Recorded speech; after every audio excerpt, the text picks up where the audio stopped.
Hey everyone, this is David Brown with the migration update for March 12th, 2023 from the Braddock Bay Hawk Watch. There was a little bit of sunshine peeking through the clouds in the morning into the midday time, but then it got into a thicker overcast in the afternoon that just really shut the flight down. Winds were fairly light, starting out from the southeast and then shifting around to east and eventually to a cold northeast. One of the first birds I had when I arrived this morning was the first eastern meadowlark of the season. You can see meadowlarks are kind of cool. If you see them from the front, they have a lot of yellow, but if you see the back, just very kind of plain and pattern, very dull colors, so they can really blend in. And we can also see those white outer tail feathers that are a good field mark. Here's a close-up photo of the face of a mute swan.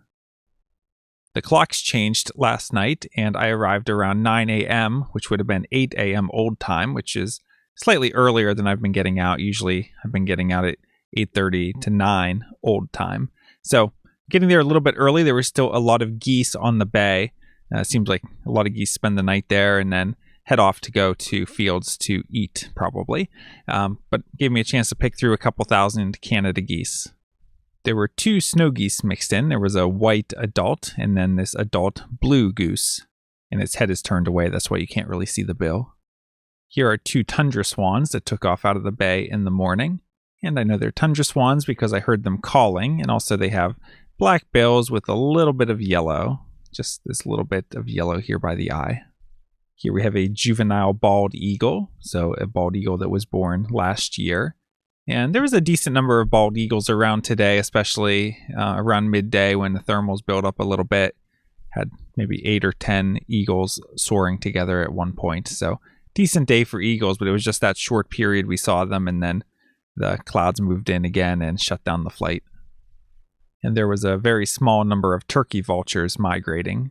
Here's another bald eagle, and this one is not quite a full adult yet. Here we have an adult red-tailed hawk, so we see those dark patagial bars and the belly band, and we know it's an adult because of the dark trailing edge to the wings and the red tail. Here we have a rough-legged hawk, and the only rough-legged hawk we've seen so far this season had been a dark morph, so this was the first light morph of the season, and this is actually an adult male light morph rough-legged hawk. So the adult males are a little distinctive. They kind of have a bib on the upper breast. It's different from the thicker belly band that juveniles and females usually show.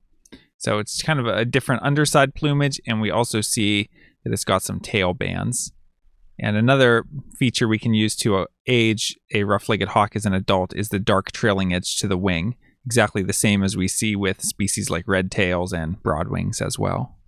One field mark that really stands out on all light morph rough-legged hawks are these squares, dark squares in this portion of the wing. That's different than what we see on other raptors, so this is a good thing to look for.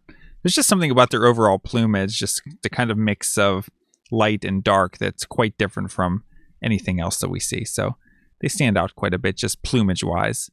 And shape-wise, they're a little skinnier than a red tail. Their wings look kind of thin and long. Red tails just seem kind of big and bulky, and rough legs seem a little more svelte. This is an American robin, and there were probably 10 or 15 robins feeding on the grass in front of the platform. So it seems like the ground must be thawing out enough for them to get at the worms in the ground. And here's the dark morph rough-legged hawk that I referenced a minute ago. And this photo shows a mute swan on the left. Notice the orange bill. And on the right, we have a great black-backed gull. So just notice how dark the back is, and it's got that plain white head. If we look at the eBird list, today I had 48 species, and as always, I'll put a link down below. If we take a look at the HawkCount report for migrating raptors, today we had 4 turkey vultures, 2 bald eagles, and 1 rough-legged hawk, for a total of 7 migrating raptors. The only new species for the season was eastern meadowlark. And if we take a quick look at our rivals over at Derby Hill, they had a really good day, 121 turkey vultures, more than 50 red tails, so total of over 200 migrants today. So numbers are starting to pick up for them over at Derby. Good for Brandon, getting a lot more birds than we are, and actually tomorrow they look like they have a good southeast wind, so as long as they don't have too much rain, I bet they have a pretty good day tomorrow as well.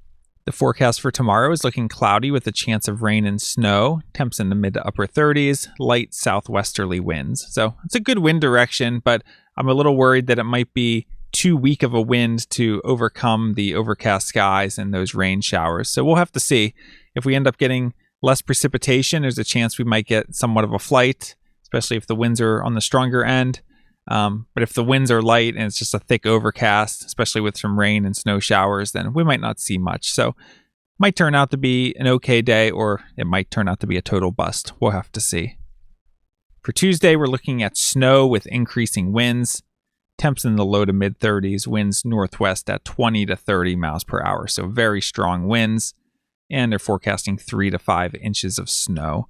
So overall, not looking like a good day, just because of how strong those winds are and combined with the snow. So might not even get the count in on Tuesday, and if we do, wouldn't expect to see much at all.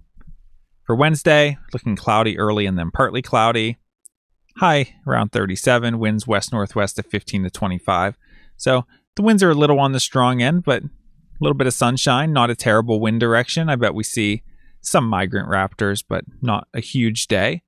But keeping an eye on later in the week, especially Thursday, looks like we'll finally get some southwesterly winds along with some sunshine. So really hoping the Thursday turns out to be a good day.